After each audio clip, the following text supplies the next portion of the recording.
मित्रों, एक बिजनेस को चालू करना शायद सबसे अच्छा चीज होती है आपकी वेल्थ डेवलपमेंट के लिए, लेकिन ये बहुत दिमाग खपाई वाला प्रोसेस भी होता है। अगर हम सिस्टमेटिकली काम करें और एक ऑर्डर में काम करें तो ये दिमाग खपाई वाला काम चुटकियों में हो सकता है। और आपके लिए एक गुड न्यूज ये है, आपको जो भी चीज करनी है ऑर्डर के ऊपर स्टार्ट करना है अपना बिजनेस, तो लोग पहले ही दोहरा चुके हैं वो चीजें। चाहे आप कागज के ऊपर पेन क्यों ना घिस रहे हो, आपको री इन्वेंट करने की या पहिए को दोबारा घुमाने की और अपनी ब्रेन पावर को वेस्ट करने की जरूरत नहीं है। आज के जमाने की बात करूं अगर मैं, तो आप कोई आइडिया सोचेंगे, सर्च करेंगे तो वैसा ही आइडिया आपको दोबारा मिल जाएगा। बस वो आपसे दूर रहता है तो आपको पता नहीं चलता। तो यहाँ मैं वो 23 स्टेप बताने वाला हूँ एक ऑर्डर में, जो आपके स्टार्टअप को एक नई दिशा देके जाएगा। और ये पुराने स्टेप से थोड़ा हटकर है, जो कि यूट्यूब के ऊपर है। यहाँ पर मैं 5 कैटेगरीज आपको बताऊंगा, उन 5 कैटेगरीज के अंदर स्टेप्स बताऊंगा और अंत में ये भी बताऊंगा कि 1 साल का बिजनेस प्लान आप कैसे बना सकते हैं। ये वीडियो चालू होने से पहले ही मैं बता दूं, मैं मान के चलूंगा आपके पास एक बिजनेस आइडिया है और मैं ये नहीं बताने वाला कि उसको कैसे ग्रो करना है या कैसे बिल्ड करना है। मैं सिर्फ वो प्रैक्टिकल स्टेप्स आपको बताऊंगा जो कि आपको लेने चाहिए अपने स्टार्टअप के अंदर, क्योंकि वो आपके ऑपरेशन से जुड़े हुए हैं। और अगर आइडिया ने सोचा है तो वो आई बटन पे मिल जाएगा। और अगर अब तक सब्सक्राइब नहीं किया है तो यार किसका वेट कर रहे हो, सब्सक्राइब कर लो, बेल आइकन बजा दो। इसके बाद मुझे फंडिंग के बारे में भी बताना है वीडियो में, तो आपको वो पहले मिल जाएगी। खैर, शुरू करते हैं अपनी पहली कैटेगरी के साथ, डिफाइनिंग बिजनेस। अब इसके अंदर स्टेप्स चालू होते हैं दोस्तों। पहला स्टेप, एक कॉम्बिनेशन बनाइए जो कि हाई लेवल भी हो और एक बेसिक प्लान तैयार हो। आप एक लंबा रास्ता नहीं लेना चाहोगे अपनी जर्नी में जिसका मैप ही आपको नहीं पता, और यही बात बिजनेस पे भी लागू होती है। तो आपको अपने आप से 2 सवाल पूछने हैं। आपको किस चीज की जरूरत है जो आपको प्रॉफिट लाके दे, और दूसरा, जो चीज आपको चाहिए उसको आप पे कैसे करेंगे जो आगे जाके आपको प्रॉफिटेबिलिटी में मदद करेगी। इसमें ज्यादा सोचने की जरूरत नहीं है, रियलिस्टिक सोचने की जरूरत है। बस इन्हीं 2 चीजों पे आपको रिसर्च करनी है, नंबर्स ढूंढने हैं, ट्रेजेक्टरी ढूंढनी है कि कैसे एक काम करेगी, और बस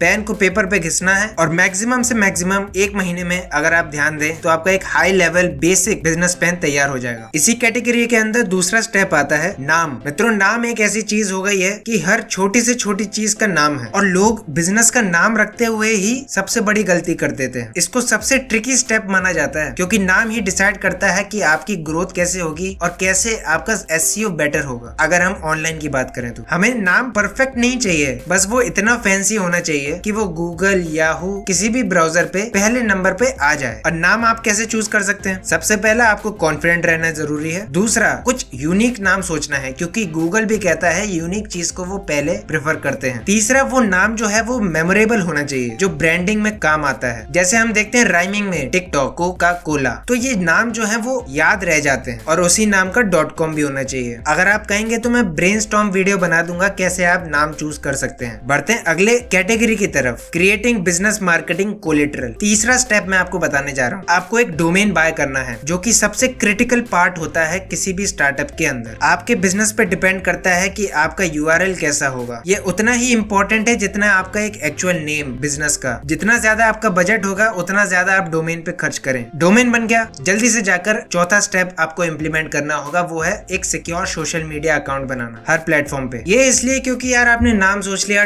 .com ले लिया, और इंटरनेट जो है वो 30 साल पुराना हो चुका है, तो सारे जो अच्छे डोमेन है वो तो ले लिए गए होंगे, लेकिन आपने फिर भी एक ऐसा ढूंढ लिया है, तो आपके सबसे ज्यादा चांसेस बढ़ जाते हैं आपकी सोशल प्रेजेंस को बढ़ाने के बाद। अगर ये सब काम नहीं आता तो आपको क्रिएटिवली सोचना पड़ेगा। सोशल मीडिया एक ऐसा प्लेटफॉर्म है जहाँ पर यूआरएल्स मैटर नहीं करते, वहाँ पर क्रिएटिविटी मैटर करती है, जो आपकी वेबसाइट से ज्यादा इंपॉर्टेंट है। तो आप जितना समय लगाना चाहे अपने सोशल मीडिया प्लेटफॉर्म पे जरूर लगाएं, एफर्ट लगाएं, जिसका डायरेक्ट असर आपको नेटवर्किंग मार्केटिंग के थ्रू मिलेगा, आपकी वेबसाइट तक, आपके हैंडल्स तक, सब जगह। एक बार आपने प्रेजेंस बना ली, उसके बाद आता है हमारा 5वां step, develop a brand identity. क्या आइडेंटिटी होनी चाहिए आपकी? कोका कोला की रेड और व्हाइट है, पेप्सी की ब्लू और व्हाइट है, Facebook light blue white, Instagram pink. तो आपकी आइडेंटिटी क्या है? कलर चुनिए, इमेज चुनिए, लोगोस चुनिए, ये बहुत मैटर करता है। और उसके बाद आप जाएंगे स्टेप नंबर 6, जो कि है जी सूट अकाउंट। ये शायद एक अलग पॉइंट है जो आपको और वीडियोस में सुनने को ना मिला हो। जी सूट एक ऐसी जगह होती है, उस पे अकाउंट बनाने का आपको फायदा ये होता है कि सब जगह आपकी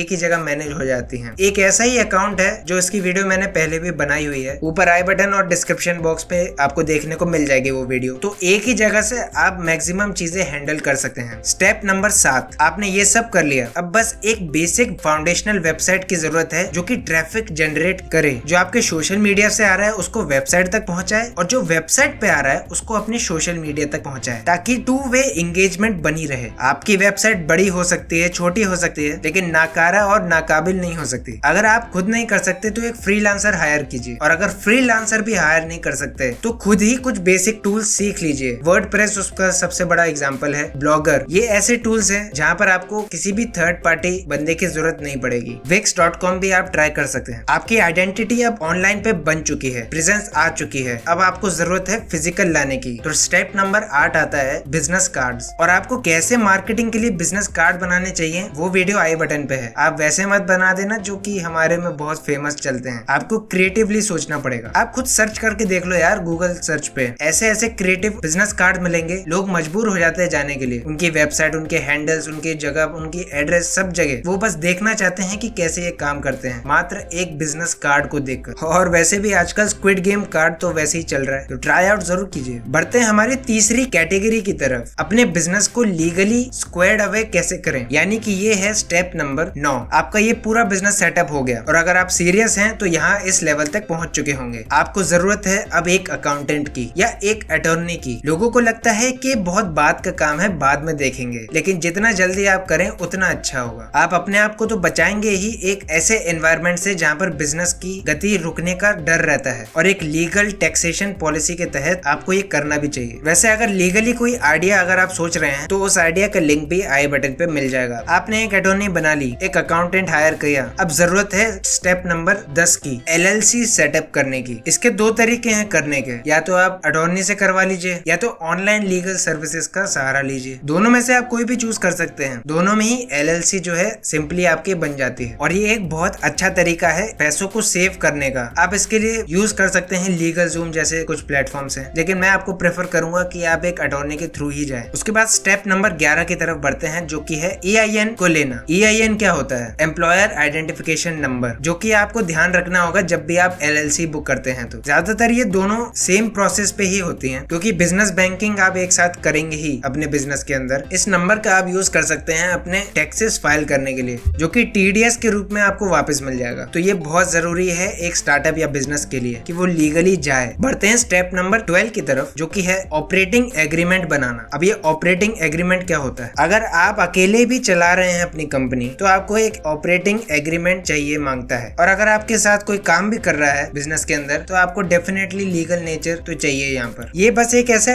एग्रीमेंट होता है जो LLC के साथ जुड़ा रहता है। LLC का की डॉक्यूमेंट होता है, जो सारे डिसीजंस लेने होते हैं, rules, regulation, provisions, financial, functional decision जो भी लेने होते हैं वो आप इसके अंदर लेते हैं। और एक और बात आपको याद रखनी जरूरी है दोस्तों, ये जो भी मैं लीगल टर्म्स आपको बता रहा हूँ वो स्टार्टअप टू स्टार्टअप वेरी कर सकती हैं। तो दोस्तों स्टेप नंबर 13 आता है नेसेसरी पेपर वर्क आपको करना जरूरी है अपने स्टेट के हिसाब से। आपके स्टेट में है मध्य प्रदेश, अरुणाचल प्रदेश, उत्तर प्रदेश, महाराष्ट्र, जैसा भी हो आपको पेपर वर्क करना तो जरूरी मांगता ही है। हाँ, बड़े बोर हो गए यार, ये लीगल चीजों में आदमी आवाज ही ले ही लेता है। तो एक ब्रेक के बाद फिर मिलते हैं। स्टेप नंबर 14, एक बिजनेस बैंक अकाउंट खोलना, जो कि मैं नहीं समझता, आपको समझाने की जरूरत है। यहाँ आपको लगेगा EIN नंबर। तो दोस्तों इसी के साथ चलते हैं हमारे चौथी कैटेगरी की तरफ, ऑपरेटिंग टूल्स के लिए साइन अप करना। अब ये बहुत ही इंटरेस्टिंग पार्ट आ जाता है आपके पूरे बिजनेस स्टार्टअप किसी भी जर्नी के अंदर, कि आप कैसे मैनेज कर रहे हैं अपने टूल्स के साथ, अपने एम्प्लॉयज के साथ। स्टेप 15 हमें ये बताता है कि आपको एक सेटअप करने की जरूरत है पेरोल सर्विस के लिए। एम्प्लॉयज और कॉन्ट्रैक्टर जो भी होगा उसके लिए पेरोल सर्विस आपको सेटअप करनी पड़ेगी। अब तो बहुत से सॉफ्टवेयर आ गए हैं ऐसे, खुद मैंने आई बटन पे बताए हुए हैं, जो ऑटोमेटिकली पेरोल को फॉरवर्ड कर देते हैं आपके एम्प्लॉयज के लिए। तो आपके यहाँ पर जो है टाइम मैनेजमेंट का फायदा मिल जाता है। स्टेप नंबर 16 की तरफ बढ़ते हैं, तो वो आता है क्विक बुक्स को सेटअप करना। अब ये क्विक बुक्स क्या है, मैं यहाँ पर आपको एप्स ही बता देता हूँ। बहुत सी ट्रांजैक्शन एप्स होती हैं, जैसे खाता बुक हो गई फॉर एग्जांपल, कैश बुक है, ऐसे ही बहुत सी इनवॉइसेस बुक होती हैं। अब आपको पेपर पे रखने की जरूरत नहीं है, अगर आप चाहें तो आप ऐप में रखें, और ये एक प्रोडक्टिविटी टूल होता है जो आपको हर स्टेज पे मदद करेगा। और आपको कभी ना कभी तो अपनी बुक शो करनी ही पड़ेगी, तो क्यों ना एक ऐसी ऐप के अंदर ही कर लें जहाँ पर सारे लोग देख ही सकें उसे, जो भी जरूरी लोग हैं। तो बार बार आपको अकाउंट्स की बुक खोलने की जरूरत नहीं पड़ेगी। Step number 17, basic accounting system को प्लेस कर दीजिए अपने एनवायरनमेंट के अंदर। अगर आप अकाउंटिंग की फीस अफोर्ड नहीं कर सकते तो खुद ही थोड़ा बेसिक सीख लीजिए, वहां पर आपकी मदद भी करेंगे क्विक बुक्स, जैसे कि मैंने आपको बताया। क्योंकि ये इसलिए जरूरी है क्योंकि आपको टैक्स टाइम पे देना पड़ेगा, चाहे आपकी कितनी भी इनकम हो। आपने टैक्स लेट दिया तो पेनल्टीज ही पेनल्टीज और चार्जेस पॉलिसी चार्जेस, जो कि सही नहीं होगा एक ऑडिट के हिसाब से भी। और क्विक बुक्स जो है आपके अकाउंटिंग सिस्टम को इंटेलिजेंट बनाती है। Step number 18, project management solutions को पहले ही दिन से चालू कर दीजिए। सबसे इंपॉर्टेंट चीज, अपने पूरे काम को ट्रैक करना। चाहे आप खुद ही अपनी कंपनी क्यों ना चला रहे हो, आपको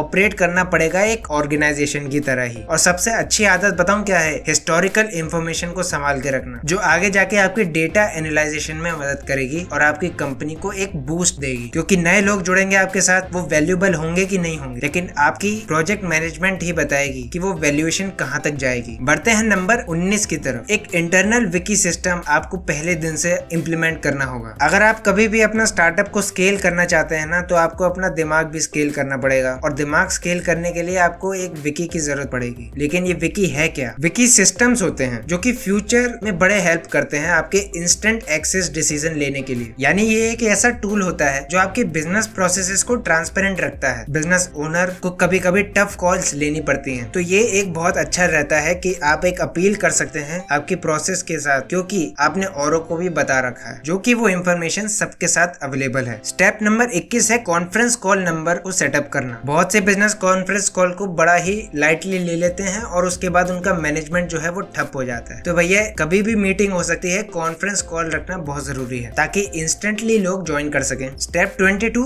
सेटअप 1 पासवर्ड होना चाहिए सबके लिए, ताकि काम जो है वो रुके नहीं और सिक्योर भी रहे। 1 पासवर्ड नाम की एक ऐप है वैसे, जो मैनेज करती है आपके सारे पासवर्ड और सेंसिटिव डेटा को। और ऐसी बहुत सी ऐप है, तो वो रखनी बहुत जरूरी है आपके बिजनेस की पर्सनल डिटेल्स और सिक्योर रखने के लिए। Step number 23, subscription tracker. ये आप स्प्रेडशीट में भी कर सकते हैं और जो डेटा एनालिस्ट होंगे वो आपकी कंपनी में करते हैं ये काम। लेकिन हम बात कर रहे हैं नए स्टार्टअप्स की। ये आसान तो लगता है, लेकिन बहुत से लोग इसे नजरअंदाज कर देते हैं। आपको अपने सब्सक्रिप्शन लॉगिन्स की ट्रैक रखना पड़ेगा। कभी आपको जरूरत पड़ी जल्दी से देखने की आप किस चीज के लिए पे करने जा रहे हैं और क्यों करने जा रहे हैं और किसके लिए करने जा रहे हैं, तो वो काम बड़ा आसान हो जाएगा। और स्पेशली तब जब आपकी कंपनी अगर रफ्तार पकड़ रही हो और आप अंधाधुंध पैसा खर्च करते चले जाते हैं, तो वहां पर आपके टूल्स की सब्सक्रिप्शन मैटर कर जाती है आपके एक्सपेंसेस के अंदर। तो उसका ध्यान तो रखना ही है आपको। लेकिन अब बढ़ते हैं हमारी आखिरी कैटेगरी की तरफ। अब आपको अपने गोल्स को प्लान करना है पहले साल के लिए आपके बिजनेस के अंदर। 12 महीने एक स्ट्रेटेजिक प्लान बनाना है, सिर्फ 12 महीने का। और वो आप कैसे बना सकते हैं उसके मैं 4 स्टेप बता देता हूँ। पहला स्टेप, आपको एक बड़ा गोल अपने 12 महीने के अंदर कंप्लीट करना होगा। एक बड़ा गोल सोच लीजिए, वो कुछ भी हो सकता है, सेल्स हो सकता है, एंगेजमेंट हो सकता है, ट्रैफिक हो सकता है, सब्सक्रिप्शन हो सकते हैं, वो कुछ भी हो सकते हैं। नंबर 2, आपको क्या करना है ताकि वो आप अपने गोल तक पहुंच जाएं। कैसे प्रोजेक्ट्स आपको करने पड़ेंगे, एक्टिविटीज आपको करनी पड़ेगी ताकि आप अपने गोल तक पहुंच जाएं। नंबर 3, आप अपने जो फिगर आएंगे, जो आपके मैट्रिक आएंगे, पैरामीटर्स आएंगे, उन्हें कैसे मॉनिटर करेंगे और कैसे अपनी प्रोग्रेस को मॉनिटर करेंगे। तो आपको एक सिस्टम ऐसा लगाना पड़ेगा जो आप ट्रैक कर सके इन चीजों को। खैर वो तो आपको मिल ही जाती हैं। अगर आप कोई भी सॉफ्टवेयर यूज कर रहे हैं, वर्डप्रेस यूज कर रहे हैं, विक्स यूज कर रहे हैं, ब्लॉगर यूज कर रहे हैं, तो आपको वहाँ पर डैशबोर्ड मिल जाता है फ्री ऑफ कॉस्ट। रिव्यू कीजिए और चैलेंज कीजिए मंथली कि आप कहाँ पर हैं इस समय। एडजस्टमेंट कीजिए कि अगले महीने क्या होना चाहिए, क्योंकि एक बंदा भी दुकान चलाता है, स्ट्रेटेजिक डिसीजन लेता है, थिंक करता है और फिर उसके बाद पर्पसफुल एक्शन की तरफ आगे बढ़ता है। वैसे अगर वीडियो पसंद आया और यहाँ तक एंजॉय किया ही है, तो मार्केटिंग भी करना जरूरी है अपने आइडिया की। तो उसके लिए वो लेफ्ट वाली वीडियो को क्लिक कर देना। और अगर आइडिया ढूंढ ही रहे हो, प्रोसेस आपने जान ली है, तो वो वीडियो राइट साइड में। मैं मिलता हूँ आपको अगली वीडियो में, तब तक के लिए बी बिजी।